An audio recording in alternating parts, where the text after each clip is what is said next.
सुप्रभात नमस्कार। मु देवजानी साहू आज मु आपण मानक सम्मुखरे एही फेलेरिया दिवस उपलक्षे किछि कहिबार सुजोग मिलिथिबारु मु निजकु धन्य मने करूअछि। आमे माने तो समस्ते जानिथिबे जे फेलेरिया रोग विश्व रे केते द्रुततर भाबरे बढ़ी चलीछि।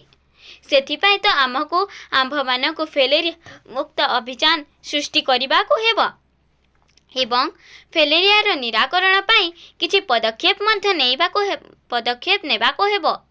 एही सब विषय रे मु आज आपण मानक सम्मुखरे किछि कहिबाकु जाउछि। आमे समस्ते जेतेबेले ग्राम किंबा सहर किंबा मंदिर को बुलिबाकु जाइथाउ, जदि आमे फेलेरिया रोग रे पीड़ित लोक मानकु देखु तांको अंग प्रत्यंग देखि आंभ मनरे केते भय सृष्टि होइथाय।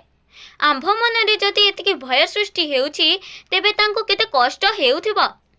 सेथिपाई तो आंभ मानकु फेलेरिया रोगर निराकरण करिबा उचित।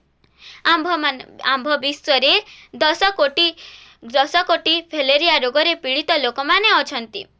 फेलेरिया रोगरे पीड़ित हेले लोक मानकर गोड़ हाथ गोदर होई जाय एवं शरीर बिंधी थाए। सेथिपाई फेलेरिया रोगर निराकरण पाई 2015 मसीहा सीमा धार्य एवं नवेम्बर 22 तारिख दिन को विश्व फेलेरिया दिवस रूपे पालन करा जाए। एही दिन फेलेरिया औषध को सेवन करा जाए एवं फेलेरिया औषध को सेवन करिबा नित्यांत आवश्यक, कारण एही औषध सेवन न करिले आंभ मानकु हुए तो फेलेरिया रोग होई पारे। सेथिपाई आंभ मानकु एही औषध सेवन करिबा आवश्यक। मेलेरिया एवं फेलेरिया दुईटी परजीवी जहाँकि जहार बाहक हेउछंती मशा कामुड़िबा द्वारा तो आमर एही फेलेरिया रोग होइताए। फेलेरिया रोग रे संध्या समय रे कम्फ ज्वर होइथाए एवं शरीर गोड़ हाथ फुली जाए एवं बहुत देह गुड़िक बहुत बिंधी थाए। अनेक लोक अछंती जे माने कि फेलेरिया रोग द्वारा मृत्युवरण मध्य कलेनी। सेथिपाई तो आंभ मानकु फेलेरिया मुक्त अभियान सृष्टि करिबाको हेबो। आंभे माने जदि संतसंत्या अंचल रे बसवास करुथाउ ताहेले आमको यहाँ बसवास करिबा बंद करिबाको हेबो। किंतु संतसंत्या अंचल रे ही तो जन्मी थांती मशा माने एवं तांको कामुड़िबा द्वारा तो आंभ मानकु फेलेरिया रोग व्यापी थाए। सेथिपाई आंभ मानकु मशारी टांगी सोइबा उचित, धूप एवं झुणा आदि व्यवहार करिबा उचित एवं बजार रे मध्य एबे मशा मरा धूपकाठी मध्य मिलुछि, एहाकु मध्य व्यवहार करिबा उचित।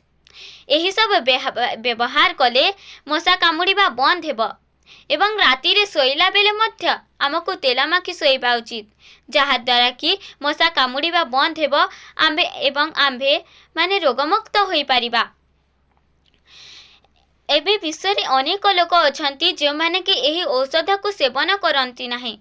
फेलेरिया रो औषध मात्र गोटिए जहा कि हेउची डीसी। से औषध को मध्य आंभे माने सेवन न करिले केमिति हेबो। सेथिपाई आंभ मानको एहाको सेवन करिबा उचित। सुस्थ मन एवं सुस्थ न रहिले आंभे माने कोनोसी कार्य करि पारिबा नाही।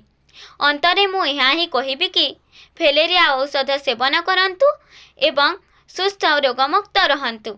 एतिकी कही मु मोर वक्तव्य को शेष करुछि। धन्यवाद।